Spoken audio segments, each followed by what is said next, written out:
Saudara, 3 pekan usai penetapan Presiden dan Wakil Presiden terpilih, Prabowo Gibran bersiap menyusun komposisi kabinet. Namun muncul wacana penambahan kementerian menjadi 40.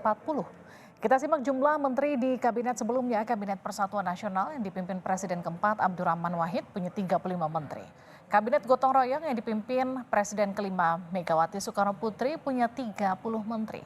Kabinet Indonesia Bersatu Jilid 1 dan 2 yang dipimpin Presiden ke-6 SBY punya 34 menteri. Kabinet Kerja dan Kabinet Indonesia Maju yang dipimpin Presiden Joko Widodo juga punya 34 menteri. Namun, bila hendak menambah jumlah kementerian, maka harus ada penyesuaian Undang-Undang Nomor 39 Tahun 2008 tentang Kementerian Negara. Dalam pasal 13, pembentukan kementerian harus mempertimbangkan efisiensi dan efektivitas, cakupan tugas dan beban tugas, kesinambungan, keserasian, dan keterpaduan tugas. Pasal 15 menyebutkan jumlah kementerian paling banyak 34. Apa yang jadi alasan wacana penambahan kementerian ini kemudian muncul? Dan kementerian apa yang dinilai perlu ditambah? Kita akan bahas setelah tayangan ini. Wacana penambahan kementerian di Kabinet Prabowo Gibran mengemuka. Presiden terpilih Prabowo Subianto disebut ingin menambah jumlah kementerian hingga 40. Presiden Joko Widodo mengaku tidak memberi masukan kepada Prabowo soal penambahan kementerian. Jokowi tegaskan soal susunan kabinet pemerintahan seharusnya ditanyakan kepada presiden terpilih. Pak, di kabinet yang akan datang ada usulan itu mungkin kalau kabinet yang akan datang ditanyakan dong kepada presiden terpilih, tanyakan kepada presiden terpilih, tanyakan pada presiden terpilih. Yang masukan dari Bapak, Pak. Masukan dari Bapak apakah memang diperlukan dan apakah yang sekarang memang kurang gitu, Pak? Oh, enggak. Terima kasih, Pak. Enggak tanya ke saya. Enggak tanya. Wakil Presiden terpilih Gibran Rakabuming Raka bilang wacana menambah jumlah kementerian menjadi 40 masih digodok. Gibran meminta agar wacana ini tak dibahas dulu hingga ada keputusan yang dibuat oleh Prabowo. Nanti ya masih dibahas, masih digodok lagi. Tunggu aja ya. Tunggu aja. Salah satu kementerian yang dipisah itu juga yang untuk menangani makan siang gratis. Oh, kemarin sempat dibahas itu. Tapi tunggu dulu ya. Tunggu dulu. Kemarin sempat dibahas. Wakil Ketua Umum Partai Gerindra Habibur Rahman menilai penambahan kementerian di Kabinet Prabowo bukan suatu masalah. Habib menilai semakin banyak kementerian akan semakin bagus.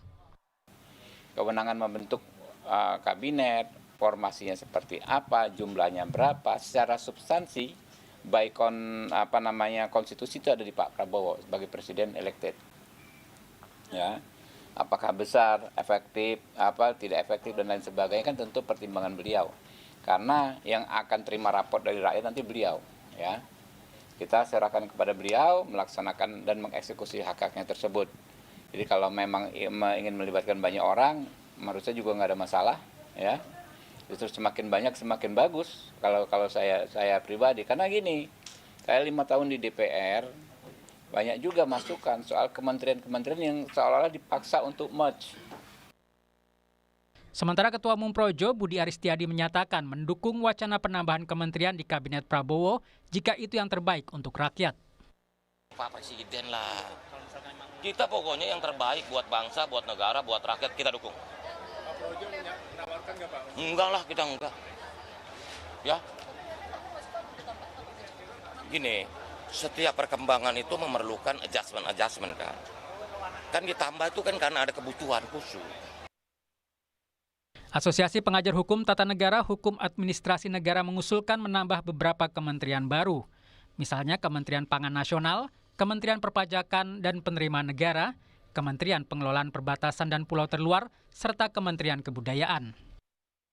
Untuk menambah jumlah kementerian perlu merevisi Undang-Undang Nomor 39 Tahun 2008 tentang Kementerian Negara yang telah mengatur jumlah maksimal kementerian, yakni total sebanyak 34 kementerian. Di sisi lain, pakar hukum tata negara Ferry Amsari menyebut wacana penambahan kementerian tidak efektif. Ferry menyebut hal itu hanya jadi upaya bagi-bagi kue kekuasaan. Dengan pengalaman ketatanegaraan kita, beberapa kali pemerintahan di masa lalu membentuk kabinet dengan tidak efektif dan efisien, lebih berbasis kepada upaya bagi-bagi kue kekuasaan. Kita cermati negara-negara besar dengan sistem presidensial seperti Amerika, Brazil, dan lain-lain, ada upaya yang berbanding tidak setara dengan apa yang kita gagas. Ferry juga menyebut negara dengan wilayah yang lebih luas seperti Amerika Serikat justru hanya memiliki 13 hingga 16 orang menteri. Ini jadi gambaran membangun pemerintahan yang efektif dan efisien. Tim Liputan Kompas TV. Bagaimana hingga wacana penambahan kementerian muncul dan apa yang jadi urgensinya? Kita akan bahas bersama Siti Zuhro, pengamat politik BRIN, dan Oce Madril, Ketua Pengkaji Asosiasi Pengajar Hukum Tata Negara dan Hukum Administrasi Negara, APHTN-HAN, yang juga sebagai salah satu pengusul ya. Mas Oce, betul ya? Ya, kami membuat kajian, Mbak Livi. Ada banyak hal yang dibahas di kajian kami. Baik, nanti kita lanjutkan. Mas Oce, selamat malam. Bu Zuhro, selamat malam. Selamat malam, Mbak Livi. Nah, sekarang baru mulai saya bertanya ke Mas Oce. Mas Oce, jadi apa yang mendesak atau yang mendasari usulan jadi 40 kementerian? Koreksi saya kalau salah.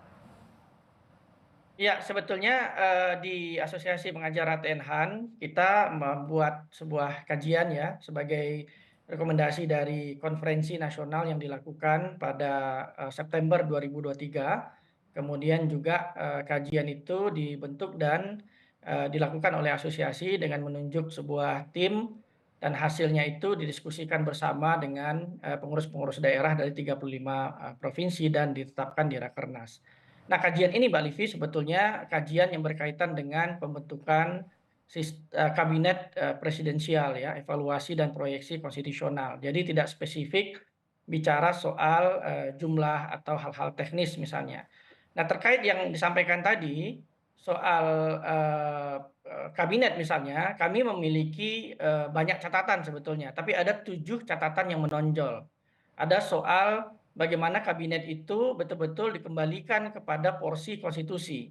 Porsi konstitusi itu yang dimaksud adalah pasal 17, 17.1, 17 ayat 2, ayat 3 khususnya, di mana kementerian itu haruslah melaksanakan urusan pemerintahan tertentu yang disebut atau cakupannya ada di konstitusi. Kemudian kalau kita lihat di konstitusi, memang ada banyak sekali urusan pemerintahan yang disebut kemudian diatur di dalam konstitusi, dan itu nampaknya belum tercakup di dalam Undang-Undang 39 2008, Undang-Undang Kementerian Negara. Nah, itu yang mau saya tanyakan Mas Oce, maaf saya potong. Tapi kan juga dicantumkan di Undang-Undang Nomor 39 Tahun 2008 tentang Kementerian Negara, tepatnya di pasal 13, itu kan, koreksi saya kalau data ini salah ya, yang kemudian disebutkan kementerian itu diatur harus mempertimbangkan efisiensi dan efektivitas, terutama soal cakupan tugas, beban tugas, kesinambungan, keserasian, keterpaduan. Nah, kalau misalnya ditambah, bukankah ini nggak sesuai dengan apa yang diatur? Pertama, di kajian APHTN-HAN kita tidak pernah merekomendasikan jumlah fix ya, jumlah tertentu yang fix begitu. Karena di kajian kita itu ada 2 opsi, Mbak Livi. Pertama opsinya adalah tetap 34, tetapi nomenklaturnya akan berubah karena harus mengakomodir urusan-urusan pemerintahan yang belum tercakup dalam nomenklatur yang saat ini ada. Kemudian yang kedua, kalau itu ditambah, maka menurut kami jumlah yang pas menurut kajian ini adalah antara 34 sampai maksimal 41 dengan mempertimbangkan urusan-urusan pemerintahan yang ada di konstitusi yang harus ditampung. Nah, jadi tetap ada 2 opsi begitu.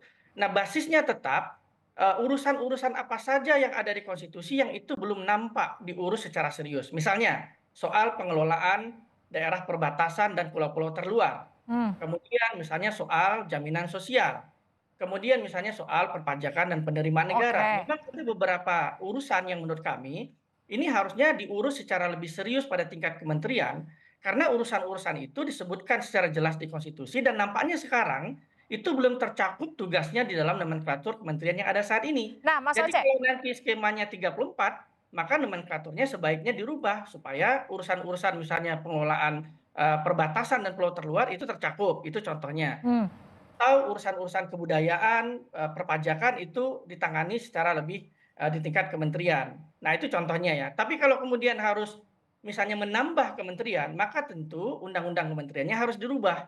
Karena memang betul Mbak Livi sampaikan ada batasan jumlah di Yes, undang-undang. betul. Pasal 15 di Undang-Undang Nomor 39 Tahun 2008 tentang Kementerian Negara itu kan membatasi jumlahnya maksimal hanya 34 ya Mas Oce ya. Yang jadi pertanyaan gini, dengan mengubah undang-undang, terus kemudian seperti yang tadi Mas Oce sempat singgung, mengakomodir kebutuhan sampai maksimal 41, apakah ini kemudian katakanlah proses yang setimpal dengan apa yang harus dilakukan, effortnya begitu? Ya, sebetulnya kalau kita lihat di Undang-Undang Dasar, bab kekuasaan pemerintah negara itu memang tidak ada jumlah kementerian. Karena yang diatur di Undang-Undang Dasar itu adalah urusan-urusan pemerintahan. Jadi jumlah kementerian ini kan muncul di Undang-Undang 39 tahun 2008 ya. Dan kita tahu dalam perdebatan hukum biasanya soal jumlah itu open legal policy. Tidak ada ukuran pastinya begitu. Sehingga kalau ditanya mana yang lebih pas angkanya dan seterusnya, kalau tidak ada basisnya, maka pastinya angka ini akan sangat cair diperdebatkan. Tapi dalam kajian kami membasiskan kepada urusan-urusan yang disebut dalam konstitusi yang nampaknya nomenklaturnya belum muncul di kementerian saat ini. Jadi ada opsi-opsi itu tadi, opsi 34 dengan nomenklatur yang berubah, atau opsi 34 sampai 41.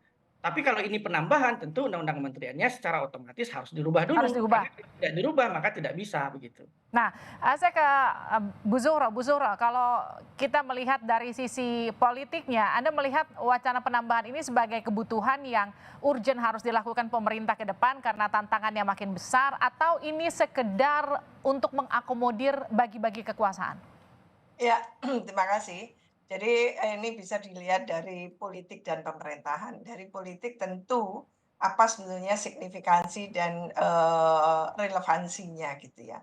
Apakah tadi itu dikatakan terkait dengan masalah efektivitas, efisiensi, dan efektivitas itu yang menyatu pada tentunya kita sebut sebagai birokrasi.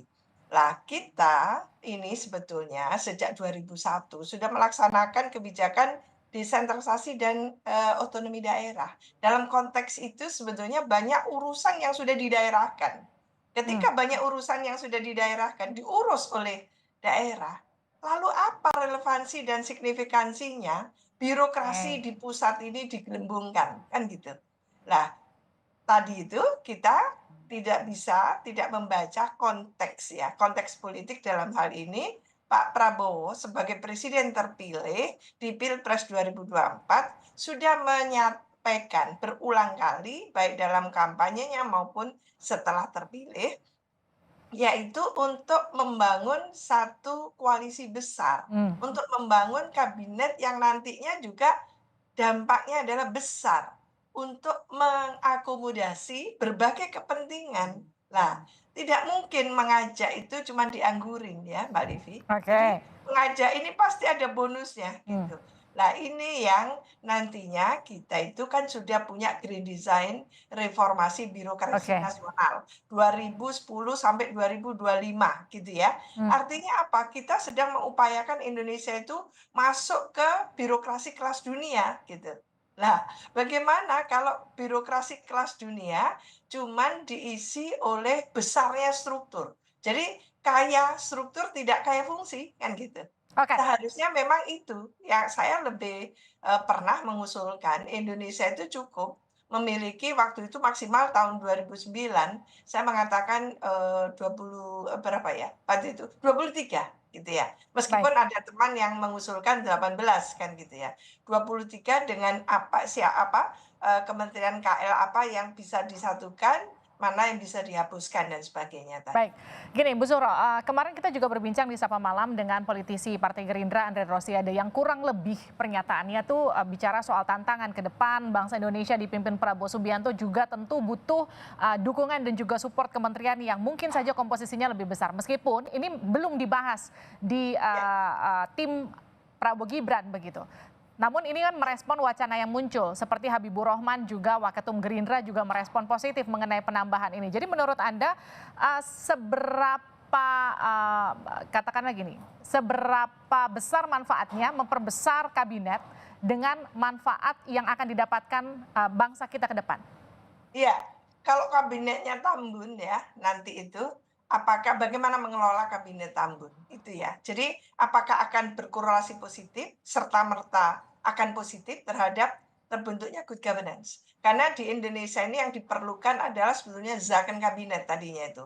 Kabinet profesional betul gitu ya, untuk mengejar ketertinggalan kita menuju 2045. Kan Oke. itu asumsinya, argumentasinya. Tapi begitu fragmentasinya luar biasa, birokrasi kita, tidak hanya jumlah kementerian lembaga gitu, tapi di internal di dalam birokrasi itu masih eselonisasi dan sebagainya, dipangkas di sini, ditumbuhkan di sana.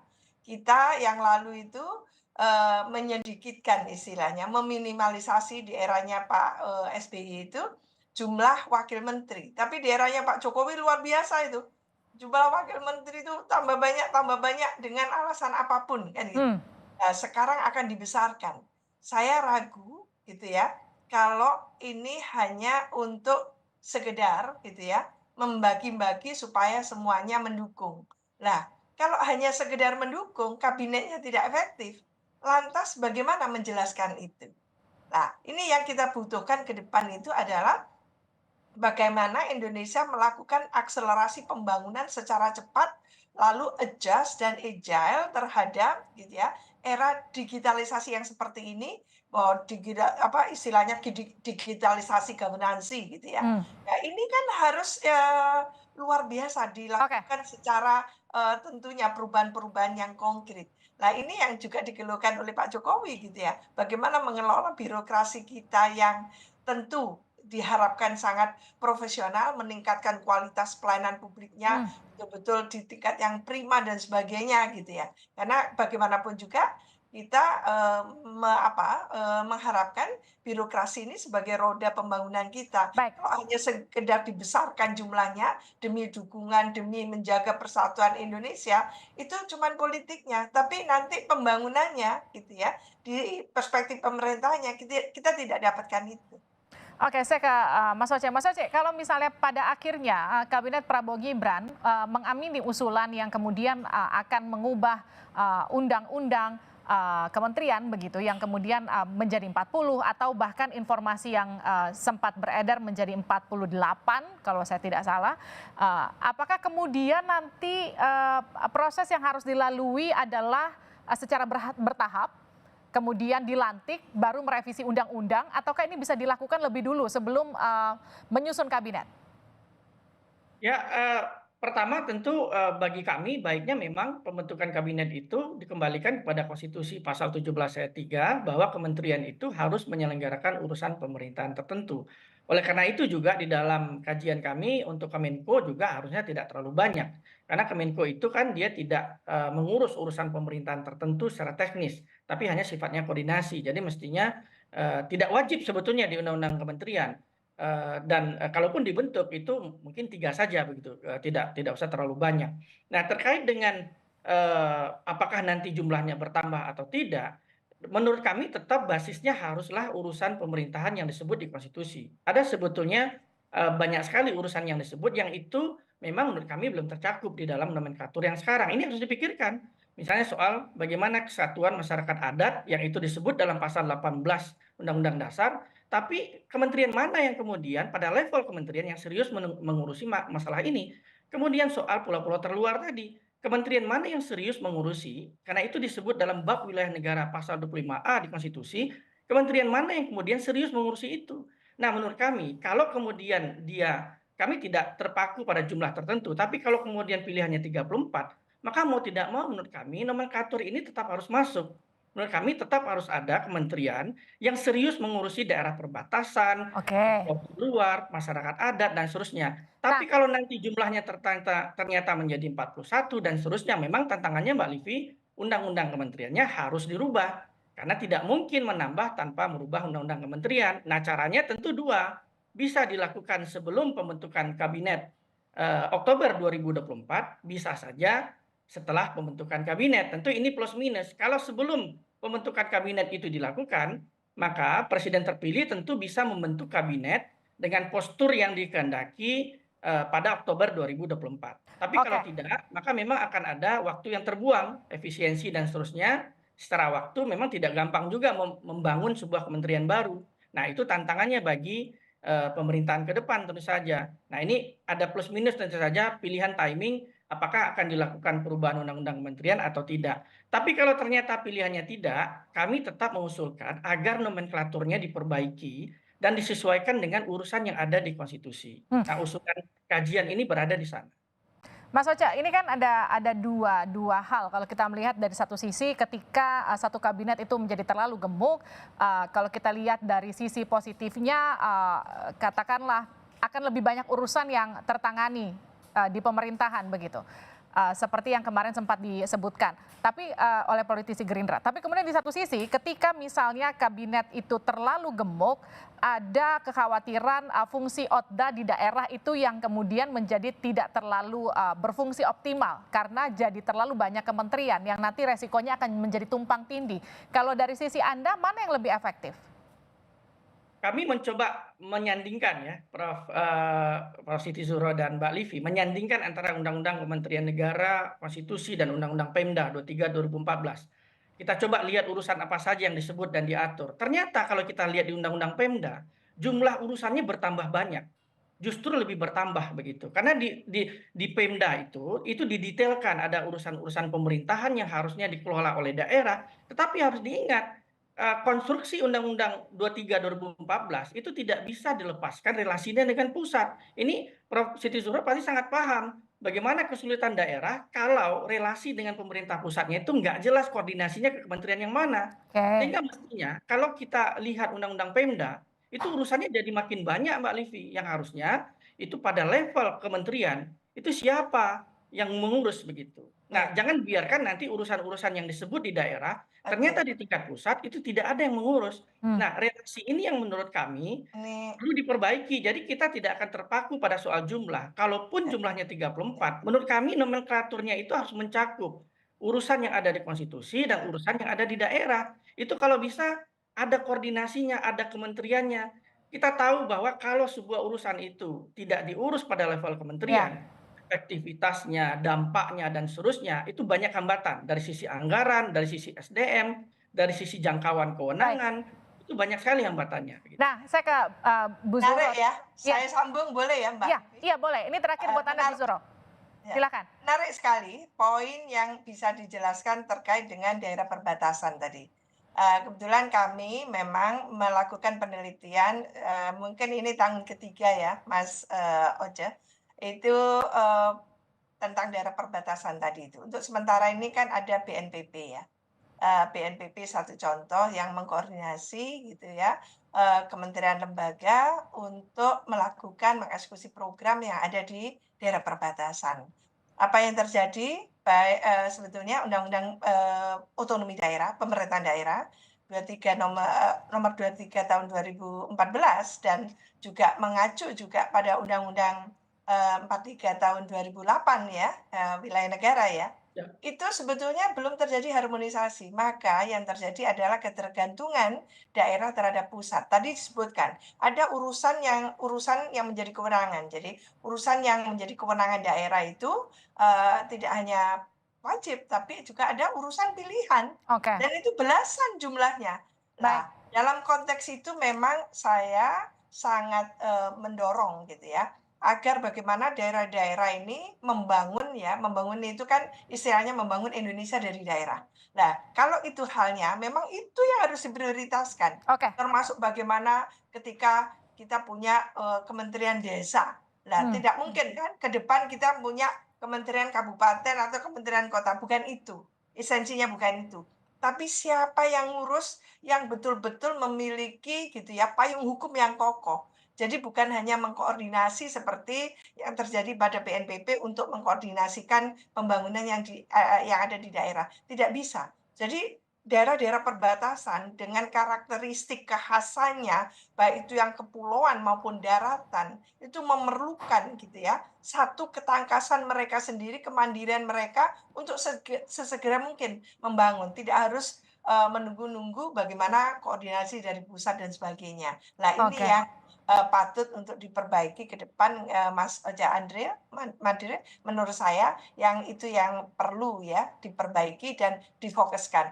Karena kalau menurut saya tidak mungkin membangun itu hanya pusatnya saja kayak di ibu kota saat ini ya. Baik. Jakarta masih ibu kota katakan gitu ya. Oke. Nah, Terima kasih. maka kita memang memerlukan daerah-daerah itu dibangun. Baik, terima kasih Bu Zuhro. Terima kasih juga Mas Oce sudah bergabung di Sapa Indonesia Malam. Sehat-sehat.